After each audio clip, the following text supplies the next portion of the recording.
아들 앞에 서는 용기. 학교에서 돌아온 아들이 조심스럽게 말을 꺼냈습니다. 아빠, 학교에 오실 수 있으세요? 무슨 문제라도 생긴 건가 싶어 여러 가지를 물어봤지만 그런 건 아닌 것 같았습니다. 이유를 물으니 그냥요. 라며 말끝을 흐리는 아들. 잠시 뒤 아내가 방으로 들어와 설명해 주었습니다. 학교 상담차 방문했을 때 담임 선생님이 일일 교사를 부탁했고 그게 저에게까지 온 것이었습니다. 생각 좀 해볼게 라고 답했습니다. 사춘기로 접어드는 아이를 보면 항상 마음 한편이 무거웠는데 이번에도 여러 생각이 꼬리를 물었습니다. 아들을 불러 조심스럽게 물었습니다. 너도 알다시피 아빠가 앞을 못 보잖아. 학교에 가면 내 친구들이 다 알게 될 텐데 괜찮겠어? 아들의 작은 네. 라는 대답이 들렸고 그 순간 마음을 굳혔습니다. 알았어, 아빠가 잘 준비해 볼게. 그때부터 고민이 시작됐습니다. 담배도 다시 찾게 되고 음악도 들어보고 책도 찾아보면서 뭘 이야기할지 머리를 쥐어짰습니다. 하지만 명확한 주제가 떠오르지 않았습니다. 다시 생각을 정리했습니다. 내가 가장 잘 전달할 수 있으면서도 아이들이 관심 가질 만한 게 뭘까? 학원 이야기, 성적 이야기, 친구 관계. 이런 건 자신이 없었습니다. 학원은 가본 적도 없고 그 문제로 가족들과 갈등을 겪었던 기억만 떠올랐으니까요. 고민 끝에 잡은 주제는 소통이었습니다. 자기 생각을 명확하게 전달하는 것의 중요성, 특히 듣는 사람의 입장을 고려하며 말하는 방법에 대해 이야기하고 싶었습니다. 그리고 그걸 위해 제 자신을 드러내기로 했습니다. 드디어 아이들 앞에 섰습니다. 첫 마디가 얼마나 떨렸는지. 아내가 녹음해 준 걸 나중에 들어보려 했지만 세 마디도 못 듣고 껐습니다. 아이들 말대로 손발이 오그라들었거든요. 수업은 이렇게 진행했습니다. 오늘이 며칠이죠? 6일이요. 아이들 목소리가 들렸습니다. 그런데 저는 5번 학생을 불렀습니다. 아이들이 웅성거렸죠. 아마 6번을 부를 거라 생각했나 봅니다. 이름을 묻고 교실 왼쪽에 뭐가 있는지 물었습니다. 감사 인사를 한 뒤 이번엔 15번을 부르고는 그 뒷자리 학생을 지목했습니다. 웅성거림 속에 웃음소리가 섞여 나왔고 제 긴장도 조금 풀렸습니다. 본격적인 질문을 던졌습니다. 집에서 학교까지 오는 길을 설명해 줄래? 학생이 설명을 시작했지만 자기만 아는 지명이나 애매한 표현이 나오면 제가 말을 끊고 다시 물었습니다. 색깔이나 간판이 나오면 즉시 다른 답을 요구했죠. 제가 앞을 볼 수 없다는 걸 상기시키며 강조했습니다. 설명은 말하는 사람이 아니라 듣는 사람의 관점에서 해야 해요. 이런 식으로 여러 학생들을 지목했지만 그 안에 제 아들은 없었습니다. 질문을 받겠다고 했을 때 침묵이 흘렀고 저는 인사를 하고 교실을 나왔습니다. 복도에 나오니 입이 바짝 마르고 다리가 후들거렸습니다. 한마디 할 때마다 아들 얼굴이 스쳐갔고 아이들 목소리 속에서 아들 목소리를 찾으려 했습니다. 실수한 건 없었을까? 아이들이 우리 아들한테 이상한 말 하진 않을까? 나중에 친구들과 다툴 때 내가 화제가 되진 않을까? 온갖 걱정이 밀려왔습니다. 집에 돌아와 바로 침대에 누웠습니다. 아이들은 이미 다음 수업으로 넘어갔을 텐데 저는 아직도 그 교실에 머물러 있는 것 같았습니다. 아들이 학교에서 돌아와 다녀왔습니다 하고는 바로 자기 방으로 들어갔습니다. 처음엔 그냥 제 이야기를 들려주자고 시작했지만 마음 한구석에선 잘하고 싶었나 봅니다. 아들이 친구들 사이에서 화제거리가 되지 않기를 바랐던 것 같습니다. 생각해보니 제가 무겁다고 여기는 짐을 다른 사람들은 전혀 의식하지 않을 수도 있겠더군요. 아이들에게 듣는 이의 입장에서 말하기를 강조했던 저는 과연 그걸 잘 실천하고 있는 걸까요? 두 번째 사연. 건설 현장에서 일하는 가장들에게. 새벽 6시가 조금 지나면 현장 입구에 사람들이 하나둘 모이기 시작합니다. 유심히 보면 작업복이 깨끗하게 세탁된 분들이 많지 않습니다. 대부분 집이 아닌 현장 근처 숙소에서 합숙 생활을 하시기 때문이죠. 가족과 떨어져 따뜻한 집이 아닌 곳에서 하루를 시작하는 분들입니다. 오전 7시 직전 체조음악이 울려 퍼지면 안전모와 안전화로 무장한 근로자들의 아침이 본격적으로 시작됩니다. 열심히 체조를 따라하는 분도 계시고 대충 팔다리만 흔드는 분도 계십니다. 특히 외국인 근로자분들은 동작을 따라 하기도 전에 다음으로 넘어가서 어리둥절해 하시죠. 체조가 끝나면 팀별로 모여 오늘 작업 내용을 점검하고 각자 작업장으로 흩어집니다. 사람들은 제게 무섭지 않냐고 묻지만 저도 지켜보면서 가슴이 철렁할 때가 한두 번이 아닙니다. 고층 건물 꼭대기에서 구조 작업을 하시는 분들을 보면 정말 아찔합니다. 발 디딜 공간이 겨우 있을 정도의 좁은 기둥 위에서 일하시는 모습은 보는 것만으로도 현기증이 납니다. 바람이 센 날이면 더욱 불안해집니다. 무섭지 않으세요? 여쭤보면 돌아오는 대답은 한결같습니다. 무섭지. 근데 그래도 먹고 살아야지. 이게 우리 일이고 직업인데 어쩌겠어. 철골 작업을 하시는 분들은 더 위태로워 보입니다. 마치 외주를 타는 것처럼 철기둥에 몸을 맡기고 조립 작업을 하십니다. 크레인을 설치하고 해체하는 분들도 매 순간 긴장의 연속입니다. 공중에 떠 있는 상태에서 동료들과 호흡을 맞춰 신속하게 작업해야 하는데 바람만 불어도 온몸에 긴장이 감돕니다. 건물 외벽에 매달려 작업하시는 분들도 계십니다. 벽 상태를 점검하고 보수하는 일, 페인트 칠하는 일. 하루 종일 오르락 내리락 하시죠. 날씨와 상관없이 현장이 돌아가면 일을 하셔야 합니다. 한여름에는 철근이 뜨거워서 계란을 올려놓으면 바로 익을 정도인데 그 위에서 하루 종일 작업을 하십니다. 얼음물과 식염수가 제공되지만 작업자분들 얼굴은 그을려서 철근 색깔처럼 변합니다. 겨울엔 또 겨울대로 힘듭니다. 차가운 철근이 장갑에 쩍쩍 달라붙어요. 한 분이 농담처럼 말씀하시더군요. 아이고 마누라가 이렇게 꼭 붙잡아주면 좋겠네. 씁쓸한 웃음과 함께요. 목수 작업도 만만치 않습니다. 무거운 목재를 나르고 기름칠하고 못을 박는 일. 늘 기름 냄새가 배어있는 작업복을 입고 일하십니다. 쉬는 시간에도 그 냄새가 진동하는 곳에서 물을 마시고 빵으로 끼니를 때우십니다. 시멘트 가루 날리는 곳에서 일하시는 분들도 걱정입니다.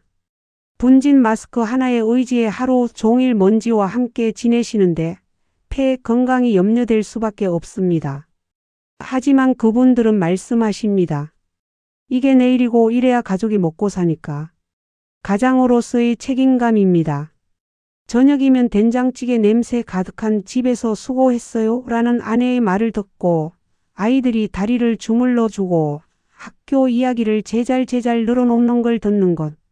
아침이면 따뜻한 국 한 그릇에 깨끗한 양말과 작업복을 입고 가족의 배웅을 받는 것. 모든 근로자분들의 바람이겠지만 안타깝게도 많은 분들에게는 그저 꿈일 뿐입니다. 대부분은 정리도 제대로 안 된 합숙소에서 지내시고 세탁도 대충, 식사도 현장 식당에서 급하게 해결하십니다. 현장에는 정말 다양한 분들이 계십니다. 고학력자도 있고 젊은 분도 있고 중장년도 있고 인격과 식견이 높은 분들도 많으십니다. 이런 분들을 보면서 문득 생각합니다. 멀리 떨어져서 통장으로만 돈을 받는 가족들은 이분들의 고충을 얼마나 알까? 어떤 가족은 아빠가 없어서 외롭다고 하고 어떤 가족은 돈이 적다고 한답니다. 제 친구는 이렇게 말합니다. 집안일도 회사 일 못지않게 힘든 거야. 아이 키우고 저축하고 살림하는 것도 대단한 일이라고. 맞는 말입니다. 하지만 현장에서 보는 제 입장에서는 밖에서의 고충과 비교하는 건 조금 다른 문제가 아닐까 싶습니다. 그래서 제가 친구들에게 남편 좀 업어주면서 살아라고 하면 친구들은 너는 무슨 가장들 대변인이냐고 핀잔을 줍니다. 맞습니다. 저는 주부이면서도 건설 현장에서 일하다 보니 가장들의 현실을 가까이서 보게 되었고 어느새 그들의 대변인처럼 되어버렸나 봅니다. 정말 힘들고 위험한 일을 우리의 남편들, 아버지들이 하고 계십니다. 멀리서라도 따뜻한 말 한마디, 사랑한다는 표현 하나가 그분들에게 큰 힘이 될 것 같습니다. 인생이 허무하고 외롭지 않도록 격려를 아끼지 말아주세요. 세 번째 사연. 32, 뒤늦게 찾은 책임감. 저는 올해 32입니다. 두 명의 누나와 함께 자란 막내 아들로 어릴 때부터 아들이라는 이유만으로 특별 대우를 받으며 살았습니다. 형편이 넉넉하지 않았지만 누나들은 특성화고를 졸업하고 일찍 사회에 나갔고 정작 공부에는 소질도 없고 관심도 없던 저만 대학까지 보내주셨죠. 누나들이 새벽부터 밤까지 벌어온 돈이 제 학원비가 되었고 대학 등록금이 되었습니다. 그런데도 당시 저는 미안함을 느끼지 못했습니다. 나중에 좋은 곳 취직하면 다 갚을게라고 말하면서도 매일같이 이번 달 통신비 좀 내줘. 용돈이 부족해서 술값이 모자라며 일하는 누나들에게 전화를 걸었으니까요. 부모님은 항상 제 편이셨기에 누나들의 하소연은 통하지 않았습니다. 대학 시절 저에게는 뚜렷한 목표가 없었습니다. 명문대 출신도 아니고 유학파도 아니고 배경도 없으니 대기업 취업은 애초에 불가능하다고 생각했죠. 그렇게 환경을 탓하며 보낸 대학생활, 당연히 성적도 형편없었고 졸업 후에도 취업은 쉽지 않았습니다. 졸업 후 몇 년을 그저 집에서 게임만 하며 보냈습니다. 그래도 매일 새끼 챙겨주시고 용돈까지 주시는 부모님이 계셨으니까요. 그런 제 삶의 변화가 찾아온 건 2년 반 전 어머니께서 갑작스레 돌아가시면서였습니다. 아무 준비도 효도도 못한 채 맞이한 이별이었습니다. 장례식장에서 취업한 친구들이 말했습니다. 정신 차려. 나이 들수록 취업 더 어려워. 눈높이 낮추면 일자리는 있어. 그게 어머니께 하는 효도야. 하지만 그때는 고마움보다 서운함이 더 컸습니다. 취직했다고 날 무시하는 건가? 그렇게 생각하니 제 자신이 더 초라하게 느껴졌습니다.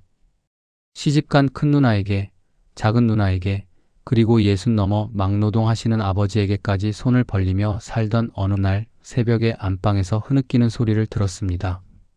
왜 모든 걸 나한테 남기고 먼저 간 거야? 저 녀석 취직하는 것도 보고 그 녀석이 주는 용돈도 받아봐야 할 텐데. 당신이 지켜보면 저놈이라도 정신 차렸을 텐데. 나 혼자 이 짐을 어떻게 감당하라고. 머리를 망치로 얻어맞은 것 같았습니다. 나는 왜 이렇게 살고 있지? 왜 환경만 탓했지? 나를 지켜보고 아껴주는 가족이 있다는 걸 왜 몰랐던 거지? 그날 이후 1년간 정신없이 자격증을 따고 이력서를 넣었습니다. 학점도 낮고 공백 기간도 긴데 일을 제대로 할 수 있겠어? 라는 면접관들의 의심 어린 질문에도 간절함으로 제 진심을 전했습니다. 그렇게 지금은 중소기업에 입사한 지 1년이 되었습니다. 힘들고 포기하고 싶은 순간도 많았지만 이제 연로하신 아버지와 누나들을 대신해 제가 가장 노릇을 하고 싶습니다. 그동안 받은 것들을 하나씩 갚아나가고 있고 더 이상 환경을 원망하지 않습니다. 비록 늦었지만 하늘에 계신 어머니께 떳떳한 아들이 되고 아버지와 누나들에게 인정받는 동생이 되고 싶습니다. 네 번째 사연. 장모님의 마지막 선물. 2달 전 시골에 계신 장모님께서 전화를 주셨습니다. 바쁜 줄 아는데 시간 좀 내서 한번 다녀갈 수 있겠니? 사위들하고 아들만 와라. 무슨 일이신가 여쭤봤더니 특별한 일은 아니고 그냥 보고 싶어서라고 하셨습니다. 그렇게 처갓집으로 향했습니다. 도착해보니 저를 제외한 4명의 동서들과 처남까지 모두 먼저 와 있었습니다. 제가 맞사위라 기다리고 계신 거였죠. 오랜만에 만난 동서들, 처남과 식사를 하며 이런저런 이야기를 나누고 있었습니다. 장모님께서 준비해주신 닭볶음탕에 소주 한 잔씩 걸치고 있을 때였습니다. 장모님께서 입을 여셨습니다. 너희들 다 와줘서 참 고맙다. 다른 사위들은 가까이 살아서 자주 보는데 큰 사위는 멀리 살아서 얼굴 보기가 쉽지 않은데 이렇게 모이니 좋구나. 잠시 말을 멈추시더니 계속 말씀하셨습니다. 내가 사위들만 부른 건 다른 이유가 아니야. 남들처럼 물려줄 재산도 없고 돈도 없어서 미안해. 우리 딸들 잘 보살펴줘서 너희들한테 늘 고마운 마음이었는데. 그러시면서 작은 보자기를 꺼내셨습니다. 내가 가진 거라곤 금 조금밖에 없는데 그것도 딸들이 모아서 만들어준 거야. 이제 내가 갖고 있어봤자 무슨 소용인가 싶어서 정신 멀쩡할 때 너희들한테 나눠주고 싶었어. 다 녹여서 똑같이 금반지 6개를 만들었는데 작지만 이게 내가 줄 수 있는 마지막 선물이다. 그렇게 말씀하시며 우리 5사위와 처남에게 하나씩 금반지를 손가락에 직접 끼워주셨습니다. 순간 모두가 말을 잃었습니다. 가슴이 뭉클해지고 목이 메었습니다. 그저 장모님께서 하시는 대로 가만히 앉아 있을 수밖에 없었습니다. 장모님은 이어서 말씀하셨습니다. 나중에 내가 가면 묘 쓰지 말고 화장해서 집 근처 강에 뿌려다오. 장례비는 내가 따로 준비해뒀으니 걱정 말고 우리 아들이랑 상의해서 처리해줘. 장인어른 돌아가신 후 혼자서 농사일 다 하시고 자식들 결혼까지 다 시키신 장모님. 누구보다 강인하신 분이라고만 생각했는데 아니었나 봅니다. 나이 드시면서 마음도 약해지시고 건강도 예전 같지 않으시니 혹시 모를 상황에 대비해 마음의 준비를 하고 계셨던 거였습니다. 장모님은 우리 앞에서 눈물을 보이지 않으셨지만 그 마음속 슬픔이 느껴졌습니다. 저도 울컥하고 눈물이 날 것 같았지만 꾹 참았습니다. 너무 귀한 선물이네요. 염치 없지만 감사히 받겠습니다. 저희들이 장모님께 더 잘해드릴 테니 걱정 마시고 편히 지내세요. 제가 그렇게 말씀드리자 장모님께서 답하셨습니다. 아이고 작은 정성 받아줘서 고맙네. 근데 한 가지 부탁이 있는데 다른 때는 몰라도 명절에 날 보러 올 때는 그 반지를 꼭 끼고 왔으면 좋겠어. 우리는 모두 그렇게 하겠다고 장모님께 약속드렸습니다. 다가오는 명절에는 장모님께서 주신 이 소중한 반지를 손가락에 꼭 끼고 찾아뵐 것입니다. 장모님 건강하시고 저희 곁에 오래오래 계셨으면 좋겠습니다. 사랑합니다.